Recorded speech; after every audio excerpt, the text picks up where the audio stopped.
வணக்கம். புது புது அர்த்தங்கள் நிகழ்ச்சிக்கு வரவேற்கிறோம். இன்றைய நிகழ்ச்சியில் அதிமுக அம்மா கட்சியிலிருந்து திரு கலைராஜன் அவர்களும் திமுகவிலிருந்து திரு கண்ணதாசன் அவர்களும் பங்கேற்கிறாங்க. வணக்கம். விவசாய பிரச்சனைக்காக இன்று முழு அடைப்பு போராட்டம் நடைபெறுகிறது. திமுக அனைத்து கட்சி கூட்டத்தை கூட்டியிருந்தது ஏற்கனவே 16ஆம் தேதி. அதில் இந்த முடிவு எடுத்தாங்க. அதன்படி இன்று முழு அடைப்பு போராட்டம் நடைபெறுகிறது. மத்திய மாநில அரசுகளை கண்டித்து இந்த முழு அடைப்பு நடைபெறுகிறது. எப்படி பார்க்குறீங்க?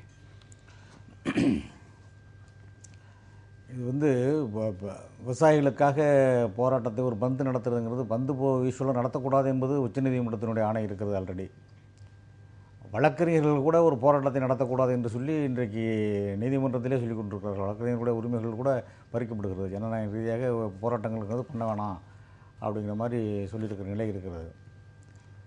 இப்போ இவங்க பெரியவர் ஒரு திமுக தலைவர் கருணாநிதி அவர்கள் உடல்நிலை சரியில்லாமல் இருக்கிறார். அவரை பற்றி நம்ம விமர்சிக்கக்கூடாது. இருந்தாலும் அவர் ஆரம்பத்தில் எப்படி செய்வார்னா, இந்த மாதிரி போராட்டங்கள் என்று வருகிற போது அனைத்து கட்சிகளையும் கூட்டி ஒரு நாடகத்தை அரங்கேற்றி தனக்கு ஒரு குழுவை சேர்த்து ஒரு போராட்டத்தை நடத்துவது போல் நடத்துவார். நீங்கள் பார்த்தீங்கன்னா விடுதலை புலிகள் விடுதலை ஈழப்பு பிரச்சனையில் டெசோ ஒன்று ஆரம்பித்தார். அது ஆரம்பித்து 25,000 ரூபாய் ஒரு அணிக்கும் கொடுத்தாரு. பிரபாகரன் வாங்கவில்லை. உடனே பிரபாகரன் அவர் பிடிக்கல. உடனே அந்த டெஸ்ஸோ அதுக்கு பிறகு கழிஞ்சு போயிடுச்சு.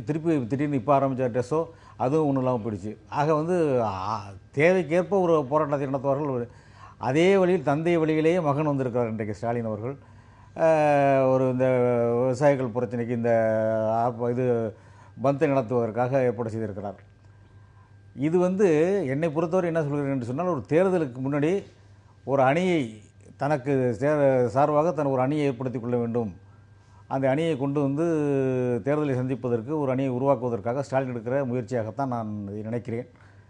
இதில் கம்யூனிஸ்ட் கட்சி போன்றவர்களும் கிட்டத்தட்ட 7-8 வருடங்களுக்கு பிறகு 9 ஆண்டுகளுக்கு பிறகு இன்றைக்கு அவர்கள் எந்த கோரிக்கையை வைத்து அமெரிக்காவோடு இந்தியா ஒப்பந்தத்தை போட்டது, ஐக்கிய முன்னணி போட்ட ஒப்பந்தத்தை எதிர்த்து தான் அவர்கள் வெளியே போனார்கள். அப்போ திமுக அதில் ஒரு உறுப்பினர் இருந்தார்கள். அன்றைக்கு இப்போ வெளியே போனவர்கள் இன்றைக்கு சேர்ந்திருக்கிறார்கள் என்று சொன்னால் அந்த ஒப்பந்தத்தை ஏற்றுக்கொள்கிறார்களா என்கிற ஒரு கேள்வி இருக்கிறது. ஆக கம்யூனிஸ்டுகளுக்கும் ஒரு கொள்கை இல்லாமல் அவர்களும் இப்பொழுது ஸ்டாலினோடு சேர்ந்து பண்ணுகிறார்கள். இந்த காவிரி பிரச்சனை, இப்போ இந்த விவசாயிகள் பிரச்சனையை பற்றி பேசுகிற போது நான் ஒரு விஷயத்தை தெளிவாக சொல்ல விரும்புகிறேன். 74 ஒப்பந்தத்தை புதுப்பிக்க வேண்டியவர் அன்றைக்கு இருந்த முதலமைச்சராக இருந்த திரு கருணாநிதி அவர்கள் தான். அவர்கள் இன்றைக்கு புதுப்பித்திருந்தால் இந்த பிரச்சனையே இந்த அளவுக்கு வந்திருக்காது. ஒன்று. ரெண்டாவது, 70களில் என்ன நடந்தது என்று சொன்னால், கர்நாடக அரசு ஹேமாவதி, ஹேரங்கி, கபினி போன்ற அணைகளை எல்லாம் கட்டியது. அப்பொழுது கூட இவர் எத்தனை அணைகளை வேண்டாலும் கட்டிக்கொள்ளட்டும், எங்களுக்கு கொடுக்குற தண்ணியை கொடுத்தால் போதும் என்று அன்றைக்கு கொஞ்சம் அலட்சியமாக இருந்து விட்டார். அன்றைக்கு கடுமையான எதிர்ப்பு தெரிவித்திருந்தால் இன்றைக்கு நம்ம கையேந்தி நிற்க வேண்டிய நிலை இல்லை. பார்த்திங்கன்னா உதாரணத்துக்கு 2000 கண்ணாடி தண்ணீர் திறக்கணும்னு சொல்லி உச்சநீதிமன்றத்தில் இப்போ தீர்ப்பு சொல்லியிருக்காங்க. ஒரு 10 நாளைக்கு முன்னாடி 2000 கண்ணாடி தமிழ்நாட்டுக்கு குடிநீருக்காக தேவைன்னு சொல்லி அதை கூட கொடுக்கக்கூடாதுன்னு சொல்லி, அதற்கு முன்னாலே ஒரு சத்யராஜ் பிரச்சனையை ஒரு பெரிய பிரச்சனையாக்கி 9 ஆண்டுகளுக்கு முன்னாடி நடந்த பிரச்சனையை பெருசாக்கி வாட்டல் நாகராஜ் என்பவர் அங்கே ஒரு கன்னட ஒரு வெளியுணர்வு, நம்ம இங்கே உணர்வுகள் ஜாதி ரீதியாக, மத ரீதியாக, இன ரீதியாக எல்லோரும் ஒற்றுமையாக தான் இருக்கிறோம். அதனால் அவர் அதை பெரிய இஷ்யூ ஆக்கி இன்றைக்கி ஒரு பிரச்சனை கொண்டு போகிறாருன்னு சொன்னாக்க, நாளைக்கு இது காவிரி பிரச்சனைக்காக கொண்டு வந்துட்டுருக்காரு.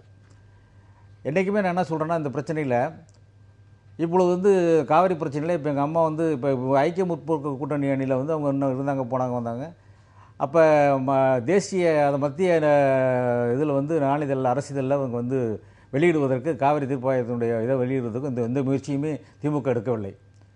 ஆனால் மகனுக்கும் பேரனுக்கும் அமைச்சர் பதவி வேண்டும் என்பதற்காக போய் பிரச்சனை பண்ணார். இன்னும் சொல்ல போனால் ஈவிகே செல்வங்கோன் இன்றைக்கு பேசிக்கொண்டிருக்கிறார். அவர் திரு கருணாநிதி அவர்களை ஒரு குறிப்பிட்ட அவருடைய இதை பற்றி பேசினோடனே அவர்கள் இனத்தை பற்றி பேசினார் என்பதற்காக ஆட்சியை விட்டு நாங்கள் விலகிக் கொள்கிறோம் என்று சொல்லி அன்றைக்கு கடுமையாக நாங்கள் ஈவிகே செல்வங்கோன் மன்னிப்பு கேட்க வேண்டும் என்று அன்றைக்கு ஒரு கோரிக்கை வைத்தார். ஆக காவிரி பிரச்சனைக்காக வைக்கவில்லை. காவிரி பிரச்சனைக்காக வைத்திருந்தால் அந்த பிரச்சனை வேறு மாதிரி போயிருக்கும். ரெண்டாவது இன்னொரு பிரச்சனை நான் என்ன சொல்ல போகிறேன், நம்ம நிறைய தான் பேச போகிறோம். ஒரு ஒப்பீனியன் மட்டும் நான் அவர்கிட்ட வாங்கிட்டு வந்துடுறேன். நிறைய குற்றச்சாட்டுகளை வச்சிருக்கிறாரு. சுருக்கமாக ஒரு 2-3 அப்படின்னு பார்த்தோம்னா, முதல்ல நாடகம், திமுக சார்பில் ஏற்படுத்தப்பட்டிருக்கிற ஒரு நாடகம். இன்னொன்று அரசியல் கூட்டணிக்காக பண்ணது. இன்னொன்று எல்லா பிரச்சனைக்குமே திமுக தான் காரணம். எப்படி பார்க்குறீங்க? தமிழகத்தில் இன்றைய தினம் ஆட்சி என்ற பேரில் நாடகம் நடத்தி கொண்டிருப்பவர்களுக்கு உண்மையிலேயே மக்களுடைய இந்த போராட்டம் ஒரு நாடகமாக தெரியறதுல எங்களுக்கு வியப்பு எதுவும் இல்லை. இப்போ நண்பர் என்ன சொல்ல வர்றாரு, விவசாயிகளுக்கு பிரச்சனை இல்லைன்றாரா, அல்லது காவிரி மேலாண்மை வாரியம் அமைக்கப்பட்டு விட்டது என்கிறாரா, அல்லது குடிநீர் பிரச்சனை இல்லை என்கிறாரா, நீட் தேர்வு பிரச்சனை இல்லை என்கிறாரா? அதெல்லாம் இருக்கு. எல்லாத்துக்கும் திமுக தான் காரணம். அவர்கள் எவ்வளவு ஆண்டுகளாக இதை சொல்லிட்டு இருக்கிறாங்க. திராவிட முன்னேற்ற கழகம் சரியில்லை அப்படின்னு சொல்ல உங்களை தேர்ந்தெடுத்தாங்க, நீங்க என்ன செஞ்சீங்கன்றதை நாங்கள் மக்கள் கேட்குறாங்க. திராவிட முன்னேற்ற கழகத்தை இப்போ சொல்றாரு 74 ஒப்பந்தத்தை பத்தி எல்லாம் பேசுறாரு. காவிரியினுடைய வரலாறு என்பது 1924ஆம் ஆண்டிலிருந்து துவங்குகிறது எல்லாருக்கும் தெரியும். 74ஆம் ஆண்டு உத்தரவு, அதாவது பிரிட்டிஷ் ஆட்சிக்கு போடப்பட்ட உத்தரவு செல்லாது என்ற ஒரு அரசமைப்பு சட்டத்தின் அடிப்படையில் அந்த ஒரு பிரச்சனை எழுப்பப்பட்டது. நான் கேட்குறேன், காவிரி தாயின்னு பட்டம் வாங்கி உங்களுக்குள்ளே ஒரு விழா நடத்திக்கிட்டீங்களே, காவிரியில் ஒரு நாளாவது ஜூன் 12ஆம் தேதி உங்கள் ஆட்சி காலத்தில் ஜெயலலிதா அவர்கள் இருந்த பொழுது தண்ணீர் திறந்து விட முடிஞ்சுதா? எதற்கு அந்த பட்டம் உங்களுக்கு? நான் ஒருத்த குற்றச்சாலை. இப்போ உள்ள கள நிலவரம், விவசாயிகள் வங்கி கடனை தள்ளுபடி பண்ணுறேன்னு சொல்லி திராவிட முன்னேற்ற கழகம் தனது தேர்தல் வாக்குறுதியில் சொல்லியிருந்தது. வங்கி கடன்களை இப்போ நாங்கள் தள்ளுபடி செய்வோம். நீங்கள் ஜெயலலிதா என்ன சொல்லியிருந்தாங்க, நாங்கள் படிப்படியாக தள்ளுபடி செய்வோம் அப்படின்னு சொன்னாங்க, அரசு கொடுக்கும் அப்படின்னாங்க. நான் கேட்குறேன், என்ன நடவடிக்கை எடுத்துட்டீங்க? இந்த கிட்டத்தட்ட ஒரு ஆண்டு ஆக போகுது, என்ன நடவடிக்கை? இது சம்பந்தம் மத்திய அரசு என்ன வலியுறுத்திருக்கீங்க நீங்கள்? இவைகளெல்லாம் உங்களுடைய செயல்பாடுகள் தோல்வி இல்லையா? இவைகளை சுட்டி காட்ட வேண்டும் என்ற ஒரு பொறுப்பு வாய்ந்த எதிர்க்கட்சி அடிப்படையில் ஒரு போராட்டம் நடத்தினால், இந்த கோரிக்கைகளை முன் வச்சுதான் டெல்லியில விவசாயிகள் போராட்டம் நடத்தினாங்க. 41 நாட்கள் போராட்டம் நடத்தினாங்க. இப்ப அவங்க அந்த போராட்டத்தை திரும்ப பெற்றுக்கிட்டாங்க. தற்காலிகமாக திரும்ப பெற்ற பிறகு இந்த போராட்டம் அவசியமா? இந்த போராட்டம் இது ஒரு குறிப்பிட்ட ஒரே ஒரு காரணத்துக்காக நடைபெறக்கூடிய வேலை நிறுத்தம் அல்ல என்பது உங்களுக்கு மிக தெளிவாக தெரியும். இது விவசாயிகளுடைய அந்த போராட்டம் மட்டுமல்லாமல் காவிரி மேலாண்மை வாரியம் அமைக்க வேண்டும், மாநில அரசை நோக்கி இந்த டெல்டா மாவட்டங்களை சிறப்பு வேளாண் மண்டலங்களாக அறிவிக்க வேண்டும், இழப்பீடு வழங்க வேண்டும், இறந்து போன விவசாயிகளுக்கு மத்திய அரசு அந்த இன்சூரன்ஸ் என்ற பாதுகாப்பு, பயிர் பாதுகாப்பு இன்சூரன்ஸ் வழங்க வேண்டும் என்ற பல்வேறு கோரிக்கைகள் இருக்கு. எல்லாமே விவசாய பிரச்சனை தானே. விவசாயம் அடிப்படையான மனிதன் வாழ்வியலுக்கு அடிப்படை விவசாயம். அந்த விவசாய பிரச்சனை என்பது அனைவரையும் பாதிக்கக்கூடிய பிரச்சனை என்பதால் தான் இதை முக்கியமாக எடுத்துக்கிறோம். அடுத்து நீட் தேர்வு பிரச்சனை, குடிநீர் பிரச்சனை, பல்வேறு பிரச்சனைகள் இங்க இருக்கின்றன. அனைத்து பிரச்சனைகளையும் கையில் எடுத்துக்கொண்டுதான் முதல்ல இது விவசாய பிரச்சனைக்காக கூடக்கூடிய முன்னெடுப்பு போராட்டமா, இல்ல எல்லா பிரச்சனைகளும் விவசாயிகள் பிரச்சனை உள்ளிட்ட தமிழகம் இன்று சந்தித்துக் கொண்டிருக்கின்ற சீரழிவுகள் அத்தனையும் எதிர்த்து நடைபெறக்கூடிய ஒரு போராட்டத்தில் முதன்மையானது. அப்ப நீங்க அவங்க சொல்ற குற்றச்சாட்டு சரிதானே? எல்லா கட்சியும் நீங்க எதிர்கட்சிகள்லாம் சேர்த்துக்கிட்டு உங்களுக்கு ஆதரவான கட்சிகளை சேர்த்துட்டு நடக்குறீங்க அப்படின்னா அப்ப அது ஆளும் கட்சிக்கு எதிராக நடக்குது, ஒரு கூட்டணி அமைப்பதற்கான அச்சாரங்கிறது உண்மை பாருங்க. இவர்களுக்கு ஒரு அச்சம். இப்ப ஜெயலலிதா ஆட்சி காலத்தில் 2001 ஒரு போராட்டம் நடத்தினாங்க, 2011 ஒரு போராட்டம் நடத்தினாங்க. அதெல்லாம் நாடகமா? அப்போது திடீர்னு இவங்கள்ட்ட வந்து கட்சிகள் சேர்ந்தார்கள், அதெல்லாம் நாடகமா? ஆக திராவிட முன்னேற்றங்கள் மிக தெளிவாக மரியாதை செயல் தலைவர் கூட்டங்களில் பல நிகழ்வுகளையும் சொல்லியிருக்கிறாரு. இது தேர்தல் கூட்டணி சம்பந்தம் அல்ல, இது வாழ்வாதார பிரச்சனைக்கான ஒரு போராட்டம். அந்த அடிப்படையில் தான் பார்க்கணும். பலமுறை சொல்லிட்டோம். அந்த அச்சம் அவர்களுக்கு இருந்தால் அதை பற்றி நாங்கள் பதில் சொல்ல ஒன்று கருத்து சொல்ல முடியாது. ஆனால் அதே சமயத்தில் மக்கள் பிரச்சனைக்காக ஒன்றிணைத்திருக்கக்கூடிய அனைத்து கட்சிகளையும் ஒரு இழிவுபடுத்தக்கூடிய அளவில் இங்கே எங்களுக்கு பிரச்சனையே கிடையாது, இதெல்லாம் நாடகம் அப்படின்னு சொல்றது என்ன இருக்குன்னு கேட்டீங்கன்னா, இப்பொழுது இந்த இணைப்புன்ற பேரில் நாடகம் ஒன்று பண்ணிட்டு இருக்காங்க பார்த்தீங்களா? இவங்க தான் கூட்டணி பேச்சுவார்த்தை நடத்திட்டு இருக்காங்களே தவிர திராவிட முன்னேற்ற கழகத்திற்கு மக்கள் பிரச்சனைகளை முன்னெடுத்து செல்லக்கூடிய ஒரு சூழல் தான் போராட்டம் நடந்துகிட்டு. நிர்வாகம் நடக்கல, நிர்வாகம் முடங்கி போச்சு அப்படிங்கிற குற்றச்சாட்டு அதிமுக அரசு மீது இப்ப இல்ல. செப்டம்பர் மாதம் முன்னாள் முதலமைச்சர் ஜெயலலிதா மருத்துவமனையில் அனுமதிக்கப்பட்ட நாள் தொடங்கி இந்த குற்றச்சாட்டை எதிர்க்கட்சிகள் தொடர்ந்து வைக்கிறாங்க. எந்த விதமான நிர்வாகமும் நடக்கல அப்படின்னு. இப்ப இவ்வளவு நாட்களுக்கு பிறகு எதிர்க்கட்சிகள் ஒன்று சேர்ந்திருக்கிறதையும் நீங்க வந்து ஒரு நாடகம்னு நீங்க விமர்சனம் பண்றதை எப்படி புரிஞ்சுக்கிறது? இல்லை, இப்போ நீட் தேர்வு பிரச்சனையை பற்றி இவங்க சொல்கிறாங்க. இப்போ நிர்வாக நடக்கலன்னு இப்படி சொல்கிறீங்க. இப்போ குடிநீர் திட்டத்துக்காக இப்போ 100 கோடி ரூபாய் ஒதுக்கியிருக்கிறாரு. அதே மாதிரி குடிமராமத்துக்காக 100 கோடி ரூபாய் ஒதுக்கியிருக்கிறாரு எங்களுடைய முதலமைச்சர். நேற்றைக்கு போய் வேற வந்து பார்த்து பேசியிருக்காரு, பிரைம் மினிஸ்டர் பார்த்து பேசியிருக்காரு. விவசாயிகளை போராட்டம் காலி குடங்களோட தினமும் தெருவுக்கு வந்து போராட்டம் நடத்துறாங்க. இல்ல வறட்சி கூட்டத்தை கூட்டி இப்ப நிதி ஒதுக்கி இனிமே நீங்க தண்ணி கொடுத்து இன்னும் எவ்வளவு பிரச்சனை இருக்கு. டாஸ்மாக் பிரச்சனைக்காக பொதுமக்கள் வெளியில வந்து போராட்டம் நடத்துறாங்க, குடிநீர் பிரச்சனைக்காக போராட்டம் நடத்துறாங்க. நீட் தேர்வுக்கு கடைசி வரைக்கும் மாணவர்கள் எதிர்பார்த்தாங்க ஏதாவது ஆக்கப்பூர்வமா நடந்துரும்னு, அப்பவும் ஒண்ணுமே நடக்கல. இப்ப எதிர்க்கட்சிகள் வைக்கக்கூடிய எல்லா குற்றச்சாட்டுலையும் நியாயம் இருக்கிறதான பார்க்க. இல்ல நீங்க சொல்ற ரைட்டு. வறட்சி வந்து யாரெல்லாம் நம்ம எதிர்பார்க்காத வறட்சி தான் அது. முந்தா நாள் என்ன சொன்னாங்க, இன்னைக்கு திடீர்னு மழை பெய்யும்னாங்க. அடுத்த நாள் என்ன சொல்றாங்க, கடுமையான வெயில் இருக்கும். எல்லாத்தையும் எதிர்கொள்வதற்கு அரசு தயாராக இருக்க வேண்டும். அதனால அதிகாரம் உங்களுக்கு. அதனால இப்போ குடிநீர் பிரச்சனையை வந்து நம்ம தீர்க்கிறதுக்கு தான் இப்போ வந்து எல்லா வேலையும் ஏரிகளை எல்லாம் தூர்வாரி தண்ணீர் பிரச்சனையை தீர்ப்பதற்கு இன்னைக்கு சென்னையில் வந்து தண்ணீர் கிடைக்கிறதுக்கு வசதி பண்ணி கொடுத்தது யாரு? அம்மா தானே. இவங்க பண்ணாங்களா? இன்னைக்கும் 5 குடம் 10 குடம் கொடுத்து 5 புதிய ரூபாய் 10 ரூபாய் கொடுத்து தானே ஒரு குடத்தை புதிய வாங்குறாங்க. வீராணம் திட்டம் வந்து வீராணம் திட்டத்தை இவங்க வந்து நடைமுறைப்படுத்த முடியவில்லை. அந்த இன்ஜினியர் தற்கொலை செய்து கொண்டு போய்விட்டார் சத்யநாராயணன். ஆனால் வீராணம் திட்டத்தை புதிய வீராணம் திட்டத்தை கொண்டு வந்து இன்றைக்கு தண்ணீர் வர செய்தது யார்? அம்மா தானே. இன்னைக்கு அதை கொடுக்கக்கூடாதுன்னு சொல்லி அன்றைக்கி ராமதாஸ் முதற்கொண்டு எதிர்ப்பு தெரிவித்தாங்க. அது நடக்காது அப்படின்னு சொல்லி கருணாநிதி சொன்னார். நான் ஏன் இதை சொல்கிறேன்னா, இப்போ நான் என்ன சொல்கிறேன்னா, இப்போ நீட் தேர்வை பற்றி அண்ணன் சொன்னாங்க. நான் என்ன சொல்கிறேன், இப்போ இடஒதுக்கீடு பிரச்சனையில் நீ தீர்வு 50% மேலே கொடுக்கக்கூடாதுன்னு சொன்னாங்க. தமிழ்நாட்டுக்கு 69% வேணும்னு சொல்லி அதை வந்து போராடி பெற்று கான்ஸ்டியூஷனில் ஒரு அமெண்ட்மெண்ட் கொண்டு வந்து இன்றைக்கு வந்து அதை வந்து நிலைநிறுத்தி கொண்டு வந்து யாரு? எங்க அம்மா தானே. அது சாதனைகளுக்காக ஓட்டு போட்டு இல்ல இல்ல இல்ல இல்ல இது எதுக்காக சொல்றேன்னா, உங்களை அழகுபடுத்தியாச்சு. இல்ல, தமிழ்நாட்டு உரிமை அதிகாரத்துல இருக்கக்கூடிய சூழல்ல இப்ப இருக்கக்கூடிய பிரச்சனைனா நாங்க அப்ப செஞ்சோமே அந்த சூழல்ல நாங்க அதை செஞ்சோமேன்னு பழைய சாதனைகளே நீங்க பேசிட்டு இருக்கீங்களா? இல்ல இல்ல இந்த வேலைகள் நேற்று போய் பேசிட்டு வந்திருக்கிறார். நீட் தேர்வு பிரச்சனைக்கு பேசிட்டு வந்திருக்கிறாரு. இன்னும் சொல்ல போனால் வந்து அது கடுமையான பாதிப்பு நமக்கு இருக்கிறது என்பதை எடுத்து சொல்லிவிட்டு வந்திருக்காரு. அது மட்டும் இல்லாமல் நீங்கள் பார்த்தீங்கன்னா, அம்மா செய்த சாதனைகளை நான் சொல்லித்தான் ஆக வேண்டும் என்பதற்காகத்தான் இதை சொல்கிறேன். இப்போ காவிரி மேலாண்மை வாரியத்தை பற்றி அண்ணன் பேசுனாங்க. காவிரி மேலாண்மை வாரியம் அமைக்கிறதுக்கு வந்து மத்திய அரசை கெஞ்சி பார்த்துட்டு முடியலன்னு சொன்னோடனே சுப்ரீம் கோர்ட்டுக்கு போய் ஒரு ஆர்டர் வாங்கினது யார்? எங்கள் அம்மா தானே. அது அரசு நாளிதழில் வந்து பொன்னியின் செல்வின்னு பட்டம் எங்களுக்கு கொடுத்தாங்க. காவிரி தாங்கிறதோட பொன்னியின் செல்வின்னு பட்டம் கொடுத்தாங்க. அதுக்கு வந்து அன்னைக்கு வந்து போய் மத்திய அரசியலில் வெளியிட பண்ணது யார்? கோர்ட்டுக்கு போய் பண்ணது யார்? எங்கள் அம்மா தானே. மத்திய அரசை வாதாடி பார்த்து கேட்டு பார்த்து முடியவில்லை என்று நீதிமன்றத்தை நாடினார்கள். காவிரி மேலாண்மை வரக்கூடாது என்பதற்காக இன்றைக்கு வந்து மத்திய அரசாங்கம் அதை போய் தடை விதித்திருக்கிறது. ஆக இது மத்திய நாடாளுமன்றம் தான் செய்ய வேண்டும் இருக்கிறது. நான் கேட்கிறேன், ஐக்கிய முற்போக்கு கூட்டணியில் இருந்த கருணாநிதி அவர்கள் இந்த நடவடிக்கைகளை ஏன் செய்யவில்லை? விவசாயிகளும் இதே விஷயத்தை தான் சொன்னாங்க. மத்திய அரசுக்கு எதிரான போராட்டம் அப்படின்னா அவங்களும் சொன்னாங்க. இப்ப 41 நாட்கள் பல்வேறு வடிவங்கள்ல விவசாயிகள் அங்க போராட்டம் நடத்தி இருக்கிறாங்க. அதனாலலாம் வர முடியாத ஒரு தீர்வு இப்ப நடத்தக்கூடிய இந்த போராட்டத்துல வந்துரும் அப்படின்னு நம்பிக்கையோட இருக்கலாமா? நிச்சயமாக. அதுக்கு முன்பாக ஒரு 2 நிகழ்வுகள், குடி தண்ணீர் பிரச்சனை பற்றி பேசினாரு வீராணம். எந்த அரசும் மக்களுடைய பிரச்சனை தீர்க்கக்கூடிய அரசாக இருந்தால் பாராட்டப்படக்கூடிய விஷயம்தான்.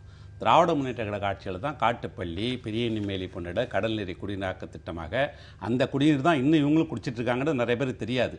ஆக அடுத்து வந்த திட்டங்கள் இவங்க என்ன செஞ்சுருக்காங்க கடந்த 5 ஆண்டுகளாக 6 ஆண்டுகளாகனா எதுவுமே இல்லை. அதனுடைய தொடர்ச்சி தான் இந்த பாதிப்புகள். இரண்டாவதாக நீங்கள் கேள்வி கேட்டீங்க, 41 நாள் அவங்க போராட்டத்தில் சாதிக்க முடியாததை இந்த கட்சி கலெக்டிவ் பர்கைனிங் என்று ஆங்கிலத்தில் சொல்வார்கள். அதாவது ஒரு கூட்டு பேரமாக தொழிலாளர்கள் மட்டத்தில் நடக்கும். அதே போல ஒரு போராட்டத்திற்கு வலு சேர்க்கக்கூடிய விவகாரம். விவசாயிகளுடைய போராட்டத்திற்கு அனைத்து கட்சிகளும், ஒரு அரசியல் இயக்கங்கள் மட்டும்தான் ஒரு சட்ட முன்னெடுக்க எடுக்க முடியும். சுதந்திர போராட்ட காலத்தில் இந்த போராட்டங்கள்லாம் எதுக்கு தேவை? பிரிட்டிஷ்காரன் கொடுத்துட்டு போயிருப்பானா சுதந்திரம் கிடைச்சிருக்குமா? போராட்டங்கள் பல்வேறு வடிவுகளில், அது வன்முறை போராட்டமாக இருந்திருக்கலாம். உதாரணத்துக்கு திருப்பூர் இது ஆஸ்துரியை சுட்டு கொண்டாரு வாஞ்சிநாதன். அவரை வந்து நாம் தியாகியாக கொண்டாடுறோம். ஆனால் இப்போ பார்வையில் அது வந்து வன்முறையாக தெரியும்.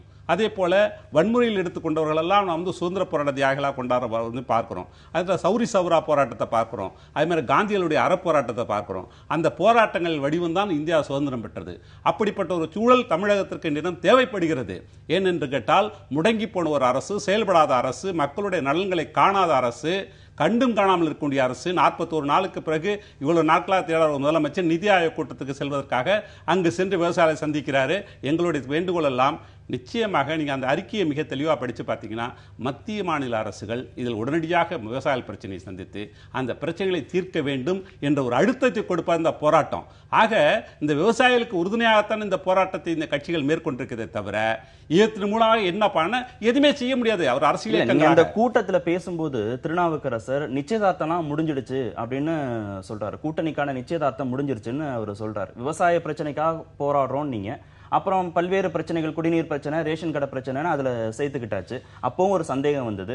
அதன் பிறகு இவருடைய ஸ்டேட்மெண்ட் ஓபன் ஸ்டேட்மெண்டா இருக்கு. நிச்சயதார்த்தம் முடிஞ்சிருச்சு அப்படின்னா அப்ப எடுத்துக்கிறப்ப அதுக்கு பின்னாடி அரசியல் இருக்கு, ஒரு அச்சாரம் இருக்குன்னு ஒரு அரசியல் கட்சிக்கு ஒரு விளைவு இருக்கும். அதே கூட்டத்தில் மரியாதைக்குரிய திராவிட முன்னேற்றத்துடைய செயல் தலைவர், எதிர்க்கட்சி தலைவர் தளபதி அவர்கள் பதில் சொன்னதை நீங்க எடுத்துக்கணும்.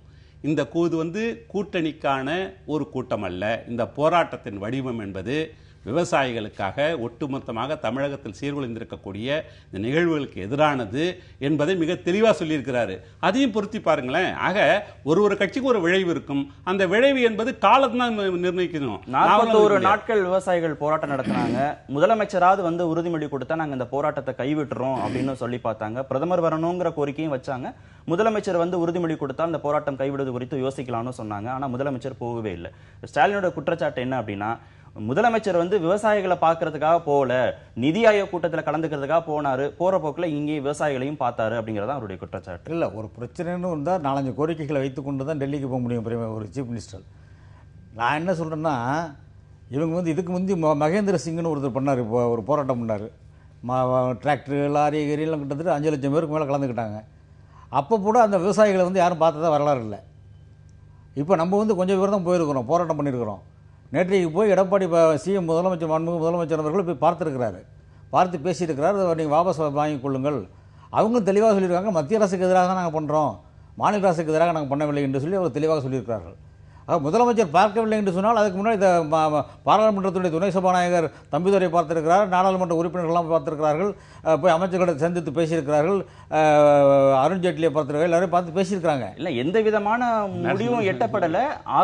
ஆக்கப்பூர்வமான கோரிக்கை இதுவும் அடிப்படையில தான் அவங்க இந்த டிமாண்டை வைக்கிறாங்க. முதலமைச்சர் வரணும், பிரதமரை சந்திப்பதற்கான ஏற்பாடுகளை செய்யணும்னு விவசாயிகள் கோரிக்கை வைக்கிறாங்க. நீங்க ஜல்லிக்கட்டு பிரச்சனையில உடனடியாக இங்கிருந்து முதலமைச்சர் ஓபிஎஸ் புறப்பட்டு போனாரு, எல்லா காரியமும் நடைபெற்றது. 41 நாட்களுக்கு பிறகு கரெக்டா அதே தேதியில போகிற போதுதானே இந்த விமர்சனம் வருகிறது. அதுக்கு முன்னாடி அதற்கான முயற்சி ஜல்லிக்கட்டு பிரச்சனையில இருந்து ஓபிஎஸ்க்காக வந்து பிரச்சனை வந்து சால்வ் ஆகலாங்க. மக்களுடைய ஒன்றுபட்ட இந்த போராட்டத்தினுடைய விளைவு தான் அது ஜல்லிக்கட்டில் வந்தது. அதை போய் இவர் வந்து இது ஒரு இதை போட்டு போய் பண்ணிட்டு வந்தார் ஒழிய மக்களுடைய கொந்தளிப்பு அதுக்கு தான் வந்து ஓபிஎஸ் சாதனை என்று இதை சொல்லாதீர்கள். சரி, இப்ப விவசாயிகள் இப்ப கொந்தளிக்கல, விவசாயிகளுடைய உணர்வுகளை இப்ப சரியா இன்னும் நீங்க கன்சாலிடேட் பண்ணிக்கல. இல்ல, விவசாயிகள் உணர்வுகள் எங்களுக்கு நன்றாக புரியுதுங்க. விவசாயிகள் பிரச்சனை தீர்வு நல்லா தெரியுது. நான் கேட்குறேன், இந்த விவசாயிகள் பிரச்சனை இந்த அளவுக்கு வருவதற்கு காரணம் யாரு? அதை நீங்க பார்க்கணும். இப்போ எங்க அம்மா வந்து புரட்சியாளர் சேக்குவாரை உங்களுக்கு தெரியும், கீபா புரட்சி இன்னைக்கு வந்து கொண்டு வந்து வரவர் தான். அவர் என்ன சொல்லுவாருன்னா, போராட்டம் என்று சொன்னால் நான் முதலில் செல்வேன், எனக்கு பின்னாலே தொண்டர்கள் அழைத்து வருவேன். திமுக என்ன பண்ணலாம்? நான் என்ன சொல்றேன்னா, எங்க அம்மா வந்து ஒரு வரலாற்று திமுகவை எப்படி தண்டிக்க முடியும்? ஆட்சி பொறுப்புல இருக்கிறது நீங்க தானே, உங்ககிட்ட தானே கேள்வி கேட்க முடியும். இப்ப திமுக என்ன பண்ணலாம்? என்ன பண்ணனா இது முடிவுக்கு வரும்னு இல்லை, நான் கேட்குறேங்க. காவிரி பிரச்சனையில கருணாநிதி வந்து ஒரு என்ன நடவடிக்கை, திரு கருணாநிதி அவர்கள் என்ன நடவடிக்கை எடுத்தார்கள் என்பது ஆட்சி பொறுப்புல அமர வைக்கவே இல்லை, வைக்கல. ஆனா எங்க அம்மா வந்து என்னோட கேள்வி, சாமானிய மனிதன் பார்க்கக்கூடியவங்களுக்கு தோணக்கூடிய ஒரு கேள்வி, அவங்களுக்கு தண்டனை, ஒரு கட்சிக்கான தண்டனையா என்ன கொடுக்க முடியும்? அவங்கள ஆட்சி பொறுப்புல அமர்த்தாம இருக்க முடியும். அந்த தண்டனையை மக்கள் கொடுத்துட்டாங்க. 2வது முறையா அவங்களை ஆட்சி பொறுப்புல ஏத்துன பிறகும் கருணாநிதி பண்ணல, ஸ்டாலின் பண்ணலன்னு குற்றச்சாட்டு வைக்கிறத எப்படி நியாயமான குற்றச்சாட்டு சொல்றேங்க. எங்க அம்மா இருந்தப்ப 4 நாட்கள் உண்ணாவிரதம் வந்து எந்த மாநிலத்துடைய உலக அரசியலில் பார்த்தீங்கன்னா எந்த மாநிலத்துடைய முதலமைச்சரும் முதலமைச்சராக இருக்கிறது உண்ணாவிரதம் இருந்ததாக வரலாறு இல்லை. தொண்டர்களை யாரையும் நான் சேக்குவார சொன்னது அதுக்கு தான் சொன்னேன். தொண்டர்களை யாரையும் வந்து அவர் எங்கள் அம்மா வந்து போராட்டத்தில் கலந்து சொல்லலை. அவங்க சிங்கள 4 நாள் உட்காந்தாங்க, பச்சை தண்ணி குடியாமல் உட்காந்தாங்க. இது மாதிரி கருணாநிதி பண்ணியிருப்பாரா? ஒரு நாள் உண்ணாவிரதம் இருந்தார், 10 நிமிஷம் அவுட்லுக் பத்திரிகையில் அருமையாக எழுதியிருந்தாங்க. என்னதுக்கு எழுதியிருந்தாங்கன்னா, அவர் அவருடைய அலுவலகத்தை தாக்கி விட்டார் என்பதற்காக காலையில் டிஃபன் சாப்பிட்டு வந்துட்டு காஃபி சாப்பிட வச்சு போயிட்டார். 2 ஹவர்ஸ் உண்ணாவிரதம், த ஃபாஸ்ட் இந்த மில்லியனியம் என்று அன்றைக்கு எழுதினா அவுட்லுக் பத்திரிகை. ஆக உண்ணாவிரதத்தை கொச்சைப்படுத்தி தமிழர் உண்ணாவிரதம் இருந்தால் 76 நாள் உண்ணாவிரதம் இருந்து தமிழ்நாட்டுக்காக செத்தார் சங்கரலிங்கம். அது பெரிய வரலாறு நமக்கு இருக்கிறது. அதே மாதிரி திலீபன் செத்து இருக்கிறான். இது மாதிரி எத்தனை வரலாறு இருக்கிறது. எங்கள் அம்மா 4 நாள் உண்ணாவிரதம் இருக்காது, விவசாயிகளுக்காகத்தான். இன்னும் சொல்ல போனால் நீங்கள் விவசாயிகள் பிரச்சனையில் டெல்டா மாவட்டத்தில், அண்ணன் கூட டெல்டா மாவட்டத்தை சேர்ந்தவங்க தான், அந்த பிரச்சனை வறட்சி வந்தபோது 3 மாதங்கள் விவசாயிகளுக்கு சாப்பாடு போட்டது எங்களோட அம்மா. சாப்பாடு போட்டாங்க, அது யாரும் இல்லைன்னு சொல்ல முடியுமா? சாப்பாடுலாம் போட்டாங்க. இது மாதிரி கருணாநிதி அவர்கள் என்ன செய்தார் விவசாயிகளுக்காக? நான் சொல்றேன், நான் வந்து ஒரு போராட்டத்தை ஒரு பைசா ஸ்டாலின் பேசியிருக்காருங்க. நிறைய நான் இன்னொரு பாயிண்ட் சொல்றேன். ஸ்டாலின் அது பேசியிருக்கிறாரு. இந்த போராட்டத்தை வந்து நாங்கள் சப்போஸ் பஸ் எல்லாம் ஒன்றா வந்தால் அது எப்படி டேக்கிள் பண்ணுறது, அதை எப்படி முறியடிக்கிறது எங்களுக்கு தெரியும். ஆக அது வன்முறைக்கு கூட நாங்கள் தயாராக இருக்கிறோங்கிற பாணியில் த்ரெட்டன் பண்ணுற மாதிரி ஒரு வார்த்தையை விடுறாரு. நிச்சயமாக அந்த வார்த்தை பயன்படுத்தல. நீங்க தவறா வன்முறை தூண்டவைங்க. முன்னேற்ற கழகம் என்றைக்குமே இந்த போராட்டத்தில் பொதுமக்கள் இந்த இடம் சொல்லியிருக்கு. இவங்க சொன்ன காவிரி என்ன செஞ்சாங்கன்னு. காவிரி தீர்ப்பாயம் அமைத்தது யாரு? காவிரி தீர்ப்பாயம் அமைத்தது இல்லாமல் அதுக்கு உரிய நீரை பெற்றதுக்கு அதிகம் பெற்றது யாரு? இவங்க கேட்குறாங்க. நிறைய பேர் தவறுதாக ஊடகங்கள்லாம் இந்த அரசாணை பெற்றுத்தல்ன விஷயத்தை சொல்றாங்க. உங்களுக்கு எல்லாருமே தெரியும் வரலாறு. கர்நாடக சட்டமன்றம் இதற்காக ஒரு சட்ட முன்வடிவு ஏற்றி அதை நிறைவேற்றி அந்த தீர்ப்பாயத்தினுடைய நோக்கத்தை முறியடிக்கும் ஒரு சட்டத்தை இயற்றியது. அதை எதிர்த்து உச்சநீதிமன்ற வழக்கு இருந்துச்சு. அதனால அரசாணை பிறப்பிக்கப்பட்டால் காலம் தாழ்த்தப்பட்டது. இரண்டாவது என்ன சொல்றாங்க, காவிரி பிரச்சனைக்காக திராவிட முன்னேற்ற கழகத்தை விட போராடியவர்கள் யாருமே இல்லை. உண்ணாவிரதத்தை பத்தி சொல்றாரு. ஜெயலலிதா ஆட்சி காலத்துல தான் எலிக்கறி சாப்பிட்டதும் கஞ்சி தொட்டி திறந்ததும் விவசாயிகள் இருந்து ஏன் இப்ப 400 பேருக்கு மேல இறந்திருக்காங்க. நேற்று கூட கோவில்பட்டியில் ஒரு விவசாயி இறந்திருக்காரு, தற்கொலை செஞ்சிருக்கிறாரு. இதற்கெல்லாம் இவங்க பதில் சொல்ல போறாங்க. இதுக்கு திமுக தான் காரணமா? இவர்கள் ஆட்சியில இவர்கள் செய்ய மறந்தது மக்களுடைய சாவை கூட 17 பேர் இறந்தா கொச்சைப்படுத்தியது. இருந்த 2 கட்சிகளும் செஞ்சதை பத்தின ஒரு பெருமிதம் பேசுறது இல்ல. நான் செய்ய மறந்தது சொல்றேன். நீங்க அவர்களோட இருக்கக்கூடிய எந்த பிரச்சனைகளும் தீர்க்கப்பட நான் ஒப்பீட்டு அளவுல சொல்லவே இல்லை. திராவிட முன்னேற்ற கழகத்தை ஏனென்று கேட்டால் 400 விவசாயிகள் இறந்ததை 17 பேர் இருந்தா சொன்னாங்க. ஒரிசால ஒரு நாடாளுமன்ற நடைமுறை பிரச்சனைக்கு நடைமுறை பிரச்சனைக்கு நடைமுறை ஒன்று சேர்ந்து கைகோர்த்து இந்த விவசாய பிரச்சனையை தீர்க்கணும்ங்கறதா எல்லாரும் கேட்டுமா இல்லையா? திராவிட முன்னேற்ற ஆளுங்கட்சி பெருமிதம் பேசுறதுனால பரஸ்பர குற்றச்சாட்டு வைக்கிறதுனாலயும் எந்த பிரச்சனையும் முடிவு ஆளுங்கட்சி அனைத்து கட்சி கூட கூட்டினாங்க. கேட்டுமா இல்லையா? கூட்டினாங்களா? கூட்டி இருந்தா அந்த பிரச்சனை வந்திருக்காது. நீங்க அழைச்சிருக்கல, நீங்க பெருந்தன்மையோட அழைச்சிருக்கலாமே அவங்கள. நாங்க அதுக்கு ஏங்க இவங்க செய்யக்கூடிய நீங்க தான் கலெக்டிவ் பார்கெனிங் பத்தி பேசுறீங்க. நீங்க அவங்க வராங்க வரல, நீங்க அழைச்சிருக்கல அவங்கள. இவங்க 2 கட்சி பிரிவு கூட்டமே யாருன்னு கூட்ட முடியாத ஒரு சூழல்ல இருக்கிறவங்க அத பத்திலாம் திமுக கவலை. இவங்களுக்கு அத பத்தி மக்களுடைய அரசு பொறுப்புல எடப்பாடி தான இருக்காரு. மக்களுடைய பிரச்சனைகளில் எடப்பாடி 2 அணிக்கு நீங்க அழைப்பு விடுங்க. இல்ல 4 அணி இருந்தா 4 அணிக்கு நீங்க அழைப்பு விடுங்க. நாங்க கேக்குறதெல்லாம் இங்க பாருங்க. அவங்க கூவத்தூர் பிரச்சனையாகட்டும் இல்ல காட்டக்கூடிய ஆர்வத்தை விவசாயிகள் பிரச்சனை காட்டுறது எங்களோட குற்றச்சாட்டு. அதே பேசிட்டு இருக்க வேணாம். அரசியலில் குதிக்கிறார் உதயநிதி ஸ்டாலின் அப்படின்னு ஒரு செய்தி வந்திருக்கு. அச்சாரமாக வழக்கறிஞர் அணி, அடுத்து மருத்துவர் அணி. உதயநிதி ஸ்டாலின் பெயர்ல நேற்று மதுரையில வழக்கறிஞர் அணி தொடங்கப்பட்டிருக்கிறது. அடுத்ததா மருத்துவர் அணி தொடங்குவதற்கு திட்டமிடப்பட்டிருப்பதா அந்த செய்தி சொல்லுது. திமுகவுல அடுத்த வாரிசு உருவாகிறாரா அப்படி எடுத்துக்கலாமா? இல்லை, திராவிட முன்னேற்ற கழகத்தை பொறுத்தவரை வாரிசு அரசியலில் என்பதற்கு நிறைய உதாரணங்களை சொல்லலாம். மரியாதைக்குரிய தளபதி அவர்கள் தலைவர் கலைஞர் அவருடைய மகனாக பிறந்தது தான் அவர் செய்த ஒரு பெரிய குறைபாடாக நாங்கள் நினைக்கிறோம். ஏன்னு கேட்டால் அவருடைய அந்த அரசியல் உழைப்பிற்கு அவர் ஒரு இயல்பான தலைவராகத்தான் வந்தார். அவர் தலைவருடைய மகனாக இருந்த ஒரே காரணத்தால் பல வாய்ப்புகள் பல ஆண்டுகாலம் அவருக்கு தள்ளி வைக்கப்பட்டதுன்றது வரலாறு தெரியும். ஆனால் இந்த நிகழ்வில் மரியாதைக்குரிய உதயநிதி ஸ்டாலின் அவர்கள் ஒரு திரைப்பட நடிகராக இருக்கிறார். நீங்கள் பார்க்கலாம், கமல்ஹாசன் நற்பணி இயக்கம் என்று ஒன்று இருக்கிறது. அதன் சார்பாக பல்வேறு நலப்பணி திட்டங்களை செய்து கொண்டிருக்கிறார்கள். அந்த வகையில் அதை பார்க்க முடியுமே தவிர இவர் அரசியலுக்கு வர்றதுக்கு யார் வேணால் அரசியலுக்கு வரலாம், யாரும் வரக்கூடாதுலாம் ஒன்றும் கிடையாது. ஆனால் இவர் அரசியலுக்கான வருவதற்கான அந்த முன்னெடுப்புகள் என்பது மிக குறைவாக இருக்கிறது. இவர் அந்த திரைப்படத்துறையில் இருக்கக்கூடிய ஒரு பணியில் இருப்பதால் இத்தகைய வழக்கறிஞர் அணி, மருத்துவண்டு மக்களுக்கு சேவை செய்யக்கூடிய ஒரு அமைப்பில் இருக்கிறாங்க. நீங்கள் பார்த்தீங்கன்னா தெரியும், வழக்கறிஞர் இருக்கிறவங்க 40 வயதுக்குட்பவர்களாக இருக்க வேண்டும் என்றால் இளைஞர்களாக இருக்கக்கூடியவர்கள் அதில் இருக்கிறாங்க. மக்களுக்கு இலவச சட்ட உதவி சேவையாற்றுவதற்கு மருத்துவர். இது மட்டும் இல்லாமல் இன்னொரு பக்கத்தில் பார்த்தீங்கன்னா இவர்களெல்லாம் நிறைய உதயநிதி ஸ்டாலின் ஆகட்டும், அவருடைய மைத்துனர் சபரீசன் போன்றவர்களாகட்டும், இவர்களெல்லாம் இந்த நிறைய பேருக்கு தெரியாத ஒரு விஷயம், பாதிக்கப்பட்ட குழந்தைகளுக்காக பல்வேறு அமைப்புகளுக்கு, என்ஜிஓக்களுக்கு யாருக்கும் தெரியாமல் உதவிகளை செய்து கொண்டிருக்கிறார்கள். ஒரு வழக்கறிஞர் முறையில் எனக்கு மிக தெளிவாக தெரியும். அவர்கள் திமுகவிலே இது மாதிரியான பிரிவுகள்லாம் இருக்கு. திராவிட முன்னேற்ற கழகத்துக்கும் என்ன வித்தியாசம் இல்ல சம்பந்தம். திராவிட முன்னேற்ற அமைப்பு என்பது வேறு, அங்க அனைத்து வழக்கறிஞர்கள் இருக்கலாம், அவருடைய அமைப்பு என்பது வேறு. ஆனால் இந்த இவரை பொறுத்த வரைக்கும் அவருடைய திரைப்படத்துறைக்கு ஒரு ஒற்றுமையாக தனக்கு ஒரு சமூக பணியாற்றுவதற்கு ஒரு வாய்ப்பாக அதை எடுத்துக்கலாம் சொல்ல இதை திராவிடன் இணைத்து நாங்கள் பார்க்கலாம். நீங்க எப்படி பார்க்குறீங்க? இது ஒரு முறை திரு கருணாநிதி அவர்களிடத்திலே கேட்கிறார்கள், திரு ஸ்டாலின் அவர்களை பற்றி நீங்கள் அவர் உங்களுடைய வாரிசு அறிவிக்க போகிறீங்களா அப்படின்னு சொல்லி. அப்போ என்ன சொன்னார் அவர், இது ஒன்றும் சங்கரமடம் இல்லை வாரிசு அரசியல் நடத்துவதற்கு என்று சொன்னார் அவர். அப்புறம் என்ன பண்ணார், அவரை ஒவ்வொரு திரும்பவும் ட்ராமா போடுவார் கருணாநிதி. அவர் முடியாதுன்னு சொல்லுவார். பேராசை அன்பழகன் அதை கம்பல் பண்ணி கொண்டு வர மாதிரி கருணாநிதியை ப்ரெஸ் பண்ணுவார். ஸ்டாலின் ஒரு பதவி கொடுப்பாங்க. ஆனால் ஸ்டாலின் பண்ண அரசியலில் இருந்தது கருணாநிதியுடைய மகன் என்பதற்காக அவர் அரசியல் வரக்கூடாது என்று நான் சொல்லவில்லை. அவர் உண்மையிலே தியாகம் பண்ணியவர், மிசாவிலை பாதிக்கப்பட்டவர் தான், தியாகம் பண்ணியவர் தான், நல்ல திராவிட இயக்க உணர்வு உள்ளவர் தான். அதில் நடந்து மாற்று கருத்தெல்லாம் எனக்கு இல்லை. ஆனால் இந்த உதயநிதி ஸ்டாலினை ஆனால் எவ்வளோ கொச்சையான ஒரு அரசியல் பண்ணிச்சு பார்த்தீங்கன்னா, அந்த குடும்பத்துக்குள்ளேயே இன்றைக்கி வந்து அழகிரி பையன்லாம் இவங்களெல்லாம் ஒதுக்கி வச்சப்பட்டிருக்காங்க. அதில் இன்னும் சொல்ல போனால் அவுரங்கசீப் வந்து என்ன பண்ணாருன்னா, தன்னுடைய அரசியல் நிலைமைக்காக தந்தையை வீட்டுக்குள்ளே வச்சு பூட்டி விட்டு தன்னுடைய அண்ணன் தாராவை வந்து கொலை செஞ்சிட்டார்.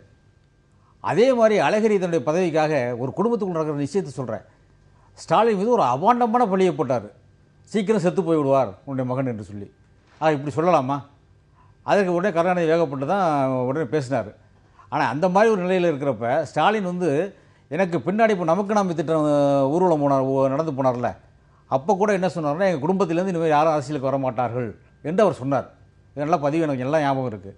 இப்போ உதயநிதி ஸ்டாலின் வந்து எதுக்கு கொண்டு வர்றாரு?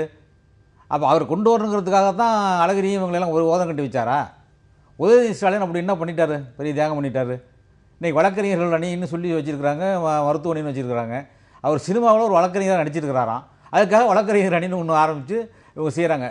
நடிகர்கள் உதவி செய்வது வந்து அண்ணன் சொன்னாங்க செய்யக்கூடாதுன்னு ஏதாவது இருக்கா? இல்லை தடை ஒன்றும் இல்லை. ஒரு வழக்கறிஞராக ஒரு படத்தில் நடிச்சிட்டாருங்கிறதுனாலேயே வழக்கறிஞர் அணி.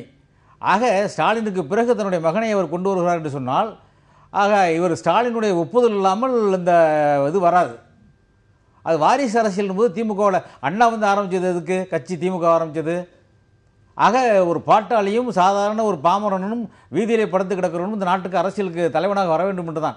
அண்ணாவுடைய பையன் பரிமளத்தை வந்து ஒரு பேச்சாளர் பட்டியலில் பேர் இருந்துச்சுங்க, அது கூட தப்புன்னு சொல்லி அண்ணா மறுத்தார். ஆனால் கருணாநிதி வந்து அதுக்கு பிறகு என்ன பண்ணார்? நெடுஞ்செழியன் வர வேண்டிய பதவி இவர் வந்துட்டார். அண்ணா வந்து கருணாநிதி கூப்பிடல.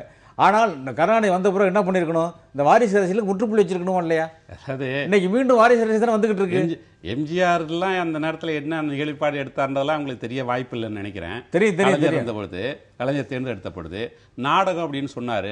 எப்படி சசிகலா வீட்டை விட்டு வெளியே அனுப்பிச்சிட்டு திரும்ப சேர்த்துக்கிட்ட மாதிரியா?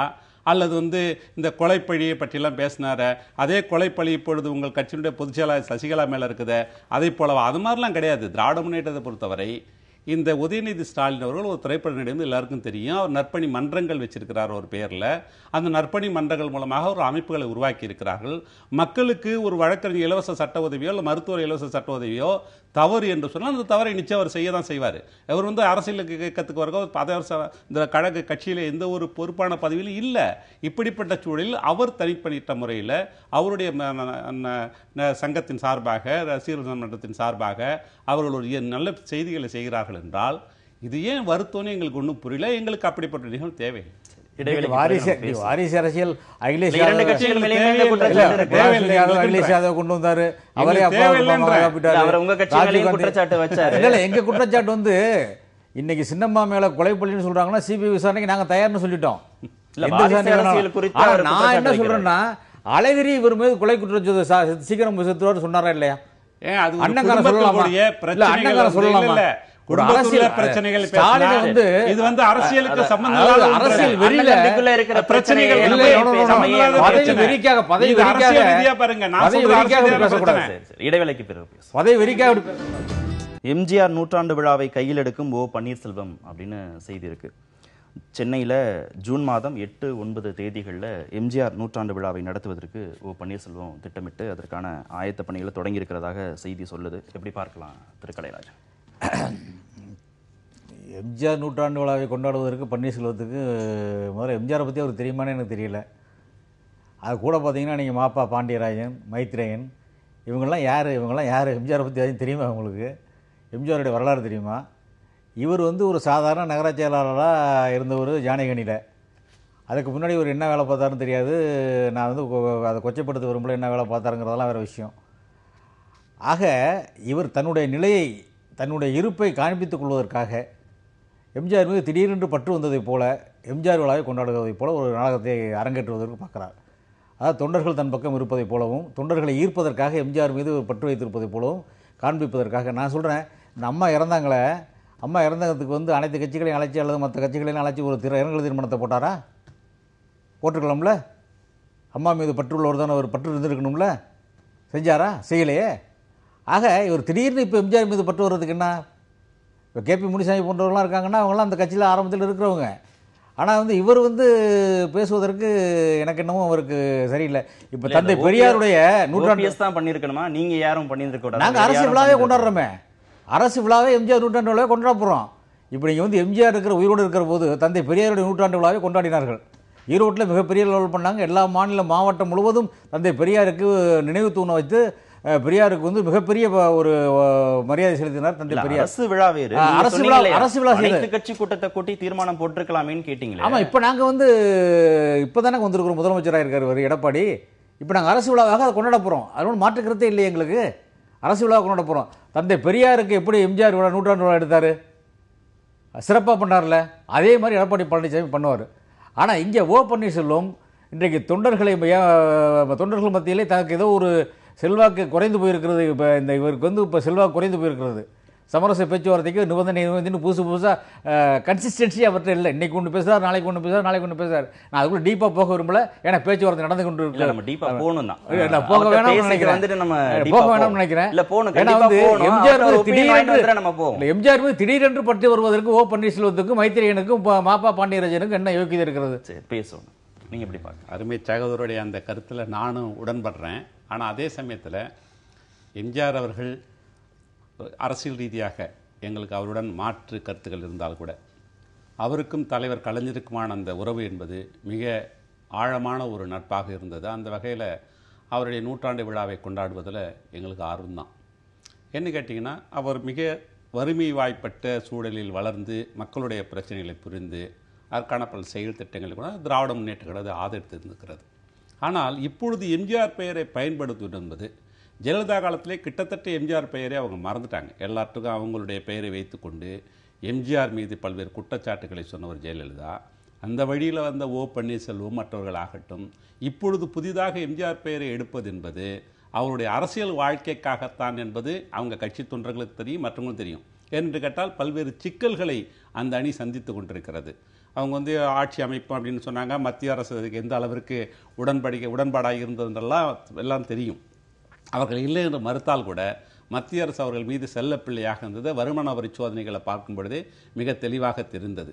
அந்த அடிப்படையில் இவர்கள் யாரை திருப்திப்படுத்துவதற்காக இல்லை தொண்டர்களை ஏமாற்றுவதற்காக எம்ஜிஆர் நூற்றாண்டு விழா என்று சொல்கிறார்கள். இவர் ஜெயலலிதா வரைக்கும் எம்ஜிஆர் பற்றி ஏதாவது பேசியிருக்காரா? ஓப்பன் திமுக கூட கடந்த காலங்களில் தீவிர எதிர்ப்பு தான் எம்ஜிஆரை பொறுத்தவரை தெளிவாக சொன்னாங்க. அரசியல் ரீதியாக 40 ஆண்டு கால நண்பர்லாம் அப்புறம் வந்து இல்லை, நாங்கள் சொல்றோம். நாங்கள் எம்ஜிஆர் வந்து திராவிட முன்னேற்ற கழகத்தில் இருந்து இணைந்து அவர் கட்சி பயன்பட்டுகிறது, கட்சி அவரால் பயன்பட்டுகிறது, மாற்று கருத்து கிடையாது. ஆனால் அதே சமயத்தில் அவரை பொறுத்தவரை திராவிட முன்னேற்ற நாங்கள் ஜெயலலிதாவாகட்டும் மற்ற எம்ஜிஆர் ஆகட்டும் அனைவரையும் அரசியல் எதிராக பார்த்தவரை சாதாரண மனிதாபிமான முறையில் அவர்களை வந்து மதிக்கக்கூடியவர்கள். ஆனால் நாங்களா வந்து ஜெயலலிதா வந்து ஒரு சவப்பெட்டியில் வச்சு ஊரமானத்தை தேர்தல் பணிக்கு பயன்படுத்தணும் இல்லையே.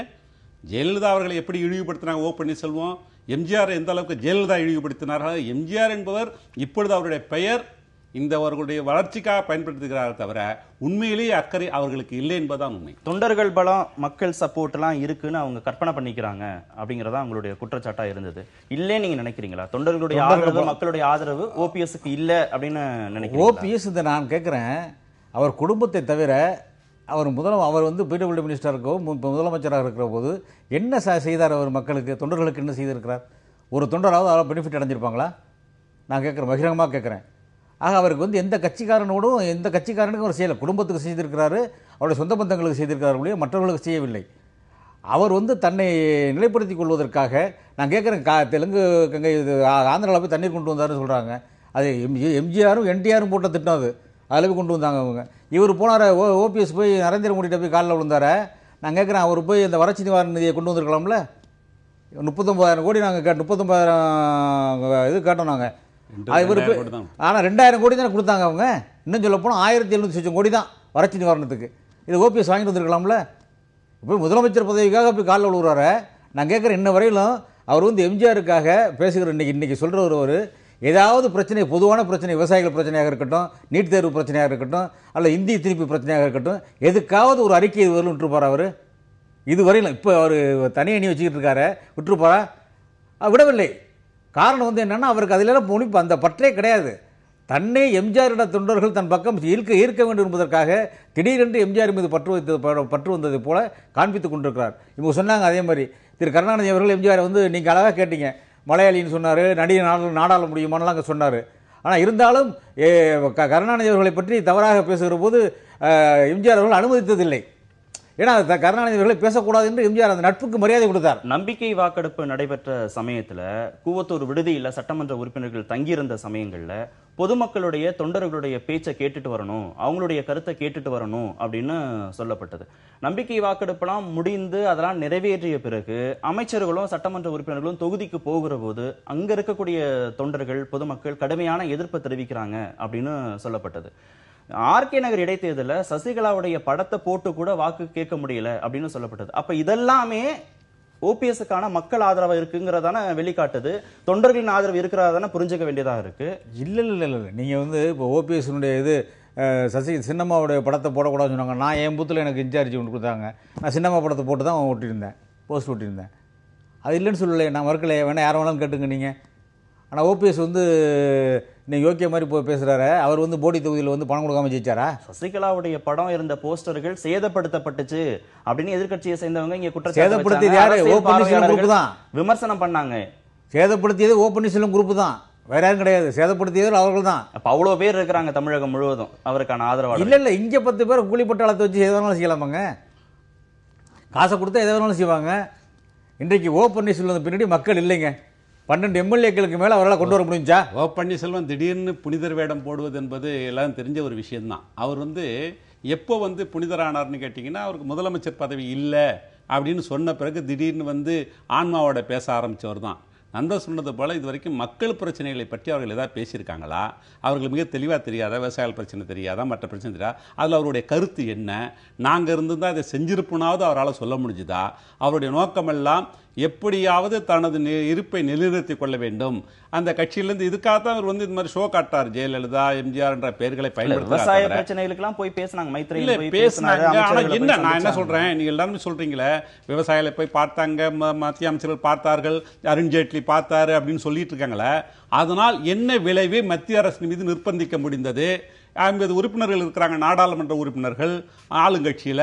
அவர்கள் என்ன செய்தார்கள்? அவர்களை பார்க்க கூட மறுத்தார மோடி. அதுக்கெல்லாம் ஓபிஎஸ் அந்த அணிகளுடைய எம்பிக்கள் இருக்காங்களே, இவர்களாம் என்ன அழுத்தத்தை கொண்டாந்தாங்க? நாடாளுமன்றம் என்ன பிரச்சனை? எதுவுமே கிடையாது. ஆக அவருடைய பிரச்சனை தங்கள் இருப்பை நிலைநிறுத்திக் கொள்வதை காட்டுக. அதற்காகத்தான் எம்ஜிஆர் பெயரை தவறாக பயன்படுத்துகிறா தவிர உண்மையிலேயே அக்கறை எம்ஜிஆர் மீது அவர்களுக்கு கிடையாது. சரி, இவ்வளவு குற்றச்சாட்டு வைக்கிறீங்க ஓபிஎஸ் தரப்பு மேல, இணைப்பு சாத்தியமா? அதுக்கான வாய்ப்பு இருக்கா? நீங்க பேசுறதுல இருந்து பார்த்தா அதுக்கான முகாந்திரமே இல்லைங்கிற மாதிரி தானே தெரியுது. இல்லை அப்படி சொல்ல முடியாது. நாங்கள் வந்து அவர் வந்து ஃபஸ்ட்டு நிபந்தனையற்ற பேச்சுவார்த்தைக்கு தயார்னு சொன்னார் ஓபிஎஸ். அதுக்கு பிறகு என்ன சொன்னார், 2 நாள் கழிச்சு நாங்கள் நிபந்தனையோடு 2 நிபந்தனையை போட்டார். அப்புறம் என்ன சொல்கிறாரு, திடீர்னு கேபி முனுசாமி வந்து எங்களுக்கு வந்து இந்த மாதிரி நாங்கள் இந்த நிபந்தனை ஏற்றுக்கொண்டால்தான் முடியும் என்று பேச்சுவார்த்தைக்கு வருவோம்னு அவர் சொல்லிட்டார். ஆக நாங்கள் என்ன சொன்னோம், எந்த வித பேச்சுவார்த்தைக்கு எந்த நிபந்தனை இல்லாமல் பேசுவதற்கு நாங்கள் தயார்னு சொல்லியிருக்கோம். நேற்றைக்கு கூட எங்களுடைய குழுவில் வந்து பேசியிருக்கிறாங்க. நீங்க முதல்ல வைக்கும் போதே அதெல்லாம் நீங்க பேசுனீங்க, மீட்டிங்லாம் நடந்தது. அதன் பிறகு தினகரனும் அதுக்கு ஒத்துக்கிட்டு தான் நான் வந்து ஒதுங்கிக்கிறேன்னு சொன்னாரு. இவங்க முதல் வெற்றி, எங்க தர்ம யுத்தத்திற்கு கிடைத்த முதல் வெற்றிலாம் சொன்னாங்க. எல்லாம் சுமூகமா தான் போச்சு. அப்புறம் மாறி மாறி நீங்க பேசிக்கிட்ட வார்த்தை, அவருடைய பேச்சில் கண்டினியூட்டி இல்லையே, கன்சிஸ்டன்சி இல்லையே, மாறி மாறி பேசுறாரு. இன்னைக்கு ஒரு பேச்சு, நாளைக்கு ஒரு பேச்சு, நாளைக்கு ஒரு பேச்சு. ஆனால் என்ன சொல்கிறாங்க, யாரோ பின்னால் இருந்து இயக்குகிறார்கள் எடப்பாடி பழனிசாமிங்கிறாரு. ஆனால் இவரைத்தான் யாரோ பின்னால் இருந்து இயக்குகிறார்கள் ஓ பன்னீர்செல்வத்தை. 4 வருடமாக அவருக்கு ஆசை முதலமைச்சராக இருப்பாரு அப்படின்னு அவருக்கு ஆசை இல்லைங்க. நிதியமைச்சர் பதவியை விட்டு தரதுக்கு தயார்னு ஒருத்தர் ஜெயக்குமார் சொல்றாரு. இது மாதிரி பேச்சுவார்த்தைக்கு குழு அமைக்கப்பட்டிருக்கு, அந்த குழு தான் உட்கார்ந்து பேச போது. குழுலே இல்லாத ஒருத்தர் கருத்து சொல்றாரு. வெளியில இருந்து பல்வேறு விதமான குழுவில் இல்லாத ஒருத்தர் யார் கருத்து சொல்றாரு? ஜெயக்குமார் குழுவில் இருக்காரு. குழுல எங்க இருக்காரு? குழுவில் இருக்காரு. ஜெயக்குமார் குழுல இல்ல. குழுல இல்லாத ஒருத்தர் பேச்சுவார்த்தை தொடங்குவதற்கு முன்பாகவே கருத்து சொல்றார், நிதியமைச்சர் பதவியை விட்டுக் கொடுப்பதற்கு தயார்னு சொல்றாரு. அப்ப எப்படி பேச்சுவார்த்தை சுமூகமா தொடங்கணும்னு எடுத்துக்க முடியும்? இல்ல, அவங்களுடைய நோக்கம் இல்லாமங்க கட்சியை வந்து இணைக்கிறதுக்காக இல்லைங்க. அவங்களுக்கு என்னென்ன பண்ணா, தங்களுக்கு ஏதோ செல்வாக்கு இருக்கிற மாதிரி, மக்கள் செல்வாக்கு இருக்கிற மாதிரி நினச்சிட்டு இருக்காங்க. அவங்க வந்து 12 பேர் வச்சுட்டு இருக்காங்க, நாங்கள் 122 பேர் வச்சுட்டு இருக்கோம். இவங்க 12 பேருக்கு மேலே ஒருத்தர் அவங்களால கொண்டு வர முடியல. அவங்க நோக்கமெல்லாம் பேச்சுவார்த்தை என்பதெல்லாம் சும்மா நாடகம் தான். அவங்க இந்த உட்கட்சி ஆனா வந்து இது வந்து நான் வந்து இதுக்குள்ள நான் டீப்பா போக விரும்பல. ஏன்னா பேச்சுவார்த்தை நடந்து நம்ம இவ்வளவு நேரம் டீப்பா தான் போய் பேசுறோம். எல்லாத்தையும் பேசிட்டு என்ன டீப்பா பேசல. அதாவது திமுகவுக்கு ஏதாவது சாதகம் இல்ல சாதகம் நாங்க அதை பத்தி நினைக்கல. எங்களுக்கு எம்ஜிஆர் இருந்த போதே அரசியல் செய்தவர்கள், ஏதாவது அரசியல் செய்தவர்கள். அதனால இதனால எங்களுக்கு பெரிய பாதிப்பெல்லாம் என்னன்னு கேட்டீங்கன்னா, அதுல வேடிக்கை ஓபிஎஸ் அவர்கள் முதலமைச்சராக இருந்தபோது ஜெயலலிதா சாவல மர்மம் என்ன பார்க்கலன்னா சொல்றாரு. இவர் முதலமைச்சராக பதவி விலகும் வரை இவரை யார் தடுத்தது? சிபிஐ விசாரணைக்கோ அல்லது விசாரணை யார் தடுத்தது? ஏன் சொல்லல? பதவி போன பிறகுதான் அவருக்கு ஜெயலலிதா மீது அக்கறை வந்தாதான் மக்கள் பார்த்துட்டு இருக்காங்க. இந்த விமர்சனங்கள் அவங்க மேலேயும் இருக்கு. நிகழ்ச்சியில் பங்கேற்ற இருவருக்கும் மிக்க நன்றி. மீண்டும் சந்திப்போம். நன்றி, வணக்கம்.